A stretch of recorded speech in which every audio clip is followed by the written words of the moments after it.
কারণ এটা আপনি আপনি ওয়াটটা যদি একটু লক্ষ্য করেন, এটা 1600 ওয়াট পাওয়ার মোটর। জি, এটা ড্রাম ক্যাপাসিটি। জি, 22 লিটার ড্রাম ক্যাপাসিটি। হয়তো একটা মসজিদ, অফিস, যত বড় অফিস হোক না কেন, আপনি একদিনে ময়লা টানলে 22 লিটার ময়লাটা এর থেকে বেশি তো আর হবে না হয়তো বা।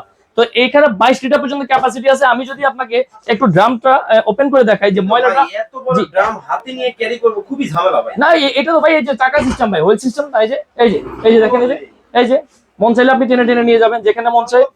আপনি যাবেন ভাই আপনার সাথে, আপনি ওটা দেওয়া লাগবে না, এই যে আপনার সাথে চলে যাবে। দেখেন এই যে আবার বিশাল বড় তারও দেওয়া। জি, বিশাল বড় তার দেখা যাচ্ছে, এই আপনার 4 মিটার, 4.5 মিটার তার এখানে দেওয়া আছে এটার সাথে। এটার সাথে দেখেন এই যে চমৎকার। আপনি এই রুম থেকে শুরু করে মানে